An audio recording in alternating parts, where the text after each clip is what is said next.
Hey Bowtie Nation, Joseph Hogue here with a video to help you think differently about the revolution in electric vehicles. New research by Bloomberg estimates sales of 41 million electric vehicles by 2040, more than a third of all light-duty vehicle sales. Just 3.1 million electric cars were sold last year, about 4.7% of new passenger cars.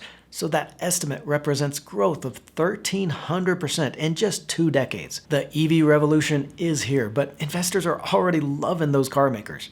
Shares of Tesla have surged 71% in the last year and trade for a price of 340 times its earnings. Even the traditional car makers are getting expensive on those EV hopes.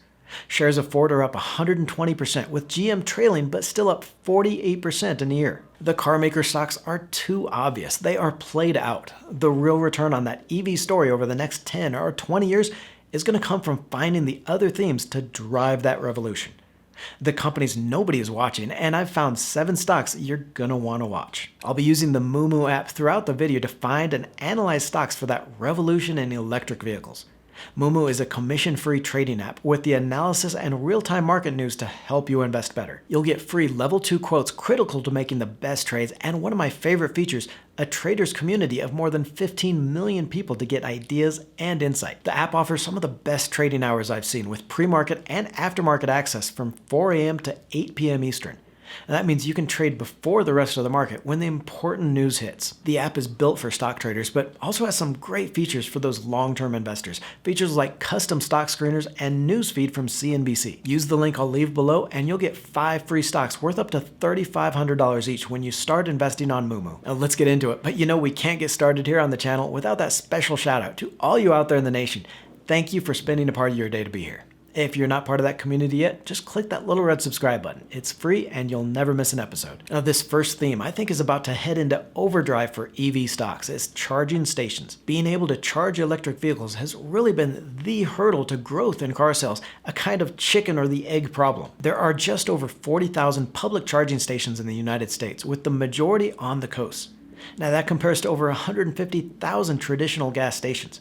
It leaves a large part of the population wondering how easy it's going to be to recharge that electric vehicle, especially on those long trips. People aren't going to buy an electric car if they're worried about being able to recharge them, and the charging companies, they don't want to build out those stations if there aren't enough cars on the road. In fact, in a recent study of former electric vehicle owners, nearly 1 in 3 drivers reported being slightly or very dissatisfied with the convenience of charging.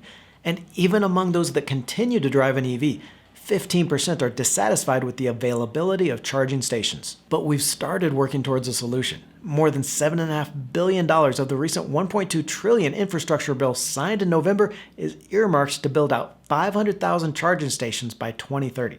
And companies applying for funding under this bill have to build charging stations compatible with all EV cars, so really helping to drive that supply of public charging. And what I think happens here is you start hearing those EV charging stocks talk about the funding from the bill. They're going to start reporting on how much funding they get to build out those stations, and we could see revenue jump over the next few years. Arguably, the leader in charging is ChargePoint Holdings, ticker CHPT, with 118,000 ports and strong international diversification in Canada and Europe.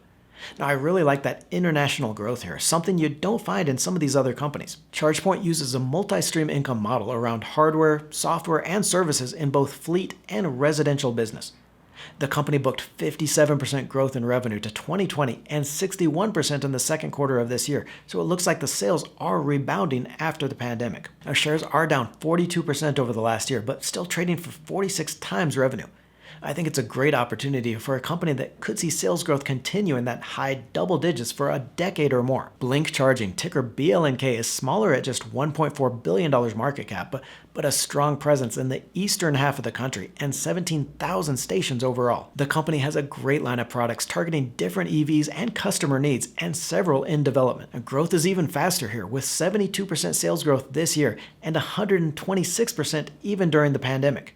The weakness in charging services revenue worries me a little bit here, but it's done really well on that product sale, so I think this is where the company is focused. Shares are more expensive here at 80 times on that price to sales basis, so you're paying for that faster growth, but it's got a great balance sheet with $186 million in cash and only $2.6 million in debt.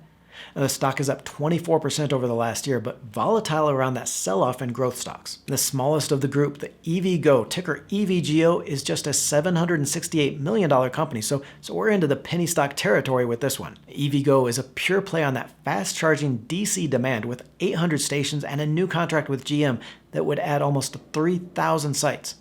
That DC charging segment is where a lot of the money in the infrastructure bill is going, so you could see EVgo benefit most from this funding. The company is expected to grow revenue to $21 million this year and add up to 320 new DC stalls. Now, that's up from $18 million in 2019 and just $14 million last year, so the pandemic did hit this one harder than the others. Now, that puts the stock at 36 times on that price-to-sales basis, a little cheaper than ChargePoint, though growth is slower. Shares are flat over the last year, with spikes up to $24 a share and as low as $7 each. This second theme and the next four stocks is where we could really see the most surprise upside, a huge deficit in supply of copper and other metals. On those 2040 projections, the International Energy Agency estimates supplies of lithium, nickel, and other minerals will need to jump 30-fold to meet demand. And while most of the headlines are around the battery inputs here, the minerals, we could see a surge in copper demand. The average vehicle on the streets today holds just 51 pounds of copper, less than a third the amount needed for battery electric vehicles, and just two-thirds the need for hybrid vehicles. This chart shows the current and planned production for three key elements in these electric vehicles. Dark blue is the current operating production, with a light blue including the planned projects. Now, on that red line, the increased demand in EV, we could see a supply deficit by 2024 in copper, and even earlier in some of these others. The price of copper has come off its highs set in May, but could see real momentum higher over the next couple of years, and many copper miners are already operating at strong profits. Pair this looming deficit with the idea of higher inflation, and you've got a strong rationale for copper and other mining stocks. First here is the largest, but also one of my favorites for its U.S. assets, Freeport-McMoRan, ticker FCX. Now, you're going to see the risk in a lot of these copper and the mining stocks is that they are heavily weighted to production in regions like Latin America, Africa, and Asia. Now, that can make for a lot of volatility around political and civil unrest, and in the worst case, loss of fields to expropriation. With more than a third of its business in the U.S. fields, you get a little more stability here with FCX, though it still does have most of its business in Chile, Peru, and Indonesia. Now, that said, the company is expecting strong growth of 19% this year, followed by 16% next year in copper sales. FCX investors also get a gold kicker here, with more than 1.3 million ounces in gold sold annually. And now those estimates are on current copper price forecasts, so if we get a long-term bump in prices, you could see this one really take off. For every 10 cents higher in the price of copper, FCX adds another $330 million to cash flow. Now, shares are up 58% this year on that rise in copper prices, so this one is getting a little expensive at that 15 times on a PE ratio. In fact, the stock price is up so fast that the dividend yield hasn't been able to keep up and is now just 0.81%, but though I would expect the dividend to grow pretty quickly over the next few years. Quite a bit smaller here is Teck Resources, ticker TECK, at $14.7 billion market cap. Now, Teck isn't quite the pure play in copper, with about a third of its revenue from zinc and another third from steel-making coal, but it's still got one of the fastest production growth rates I've seen. Management expects to double its copper production over the next 2 years, while most miners are still trying to break that 11 to 20% production growth. Now, Teck also has that geographically diversified exposure, with stable production in Canada along with other assets in Mexico, Peru, and Chile. Now, it's also seen its shares jump this year, up 54% and trading for an even higher 20 times price to earnings, but that faster revenue growth could make this one a better investment. One more individual stock in the theme, and then I'm going to share my favorite way to play this potential mining boom. Southern Copper, ticker SCCO, is another larger miner at $46 billion market cap. Southern Copper has the highest copper reserves in the industry at over 67 million metric tons, and it's the world's fifth largest producer.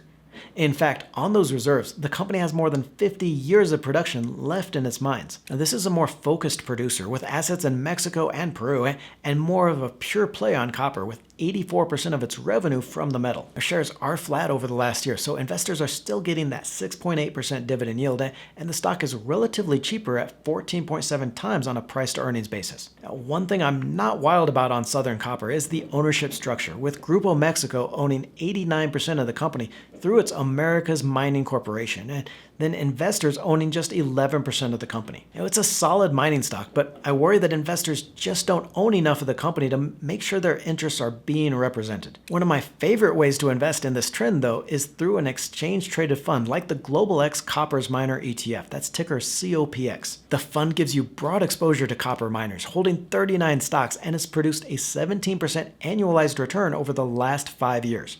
Having those different companies and stocks gives you a geographic diversification, with Canada, Australia, and the US accounting for just over half of the portfolio. And what I really like about this idea is you get access to stocks that aren't traded in the US markets, so copper miners listed in other exchanges that US investors wouldn't otherwise be able to buy. The dividend on the copper ETF is 1.3%, so not quite as high as Southern, but still a solid payout.